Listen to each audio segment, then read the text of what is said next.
Hello, dear students. This is Umar Rahmani, and with the second poem of class 10th First Flight book. The name of the poem is Fire and Ice. We have already covered the first part of the poem, and this is the second and the final part of this poem, in which we will make more commentary and more explanations about the poem. This poem is written by a very prominent English writer and poet, Robert Frost. Robert Frost is a very clean and very prominent, famous, popular writer who has written a lot of poems in all the scenarios of human life. So here we have the complete text of the poem. You can see on the top left side of the screen where we have taken the poem. So in the previous class we have studied about some say that the world will end in fire. Some people say that this world will end in fire. कुछ लोग ऐसा कहते हैं कि इस दुनिया का अंत, ये हम पहले ही पिछली क्लास में पढ़ चुके हैं कि कुछ लोग ऐसा कहते हैं कि इस दुनिया का अंत जो है वो आग से, अग्नि से होगा. सम से इन आइस, जबकि कुछ लोग कहते हैं कि बर्फ़ से होगा. From what I have tested of desire I hold with those who favour fire. ये 4 लाइन्स मैंने लास्ट लेक्चर में कवर कर लिया था. ओके तो from what I have tested of desire, तो मुझे जो अभी तक पता चला है वो ये पता चला है कि जो मैंने अपना अंडरस्टैंडिंग लिया, तो मैंने आपको बताया था कि यहाँ पे थोड़ी देर के लिए तो ये लगता है कि पोइट का अपना खुद का भी एक नज़रिया है इस लाइन में, from what I have tested of desire. लेकिन चौथी लाइन इसके बिल्कुल अपोजिट चली जाती है, जहाँ पोइट कहते हैं I hold with those who favour fire. मैं उन लोगों के साथ खड़ा हूँ जो कहते हैं कि इस दुनिया का अंत आग से होगा. लेकिन यहाँ पे फायर का मतलब वो नहीं है जो नॉर्मली पोयम में लिया जाता है. पोयम में जो फायर का मतलब है वो यहाँ पे नहीं है. ओके, अब आ जाते हैं आगे. तो अब देखिए आप, अब पोइट कह रहे हैं कि ओके, अब देखिए पोइट, अब आगे की 4 लाइन देखिए. But if it had to perish twice, लेकिन अगर इस दुनिया को दूसरी बार, मतलब 2 बार ख़त्म होना हो, पेरिश होना हो, ख़त्म होना हो, नष्ट होना हो. I think I know enough of hate, मैं जानता हूँ कि इस दुनिया में इतनी नफ़रत है. क्या कह रहे हैं poet? Enough of hate.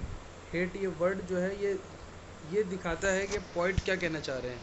This single word is the description of the whole poem. This single word will elaborate you, will make you more understanding of this poem, that what this word hate means.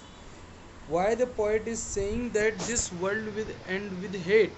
I think I know enough of hate to say that for destruction ice is also great and would suffice. अब यहाँ पे क्या एक एक line को हम समझते हैं, कोशिश करते हैं एक एक लाइन को समझने की. देखिए, the speaker considers the age old question of whether the world with end in fire और इन आइस. स्पीकर सोचते हैं कि ये दुनिया फायर से ख़त्म होगी या आइस से ख़त्म होगी. This is similar to another age old question whether it would be preferable to freeze to death और बर्न टू डेथ. मतलब आग से या बर्फ़ से, ये तो हम पहली बात कर चुके हैं. The speaker determines that either option would achieve it's purpose sufficiently well. Okay, ये छोटी सी समरी है लेकिन बट हेट अपनी जगह पे है. हेट इतनी हम लोगों के बीच में, नफ़रत इतनी है कि इसी से हमारी दुनिया काफ़ी है ख़त्म होने के लिए. ओके, कमेंट्री पे हम आ जाते हैं. कमेंट्री मतलब इस चैप्टर की एक एक चीज़ को हम थोड़ा सा एक्सप्लेनेशन से पढ़ लेते हैं. An extremely compact little lyric, Fire and Ice combines humor, fury, detachment, forthrightness and reserve in the airtight package, not a syllable ill-wasted. The aim is aphorism, the slaying of the elusive truth beast with one unerring stroke, but for Frost and usual the truth remains ambiguous, for the question goes unanswered. To settle for aphorism would be to oversimplify. Actually में आप लोगों ने poetic device अभी पढ़ा नहीं है, तो ये अभी आपकी समझ में आने वाला है नहीं. अब यहाँ पे हम आ जाइए सीधे थर्ड पैराग्राफ पे, जहाँ पे मैं अभी मार्क कर रहा हूँ. आप देखिए, some say the world with end in fire, some say in ice. इसके नीचे रेड लाइन के नीचे नीचे आप देखिए, what I have tested of desire. Okay, I hold with those, but if had to perish twice, I think I know enough of it to say that for destruction ice is also great and would suffice. The usage remains simple. but the devastating, soaring anticlimax of the final two lines is lost.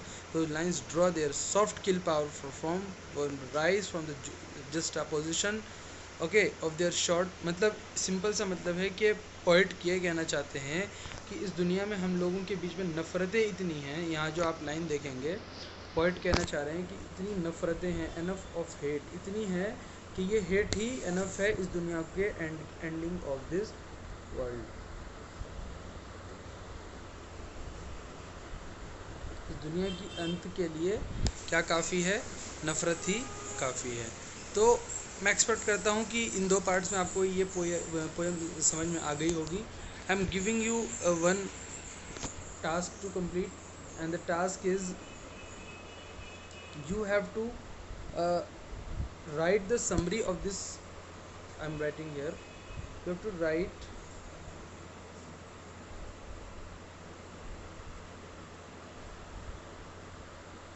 summary of this poem in your words.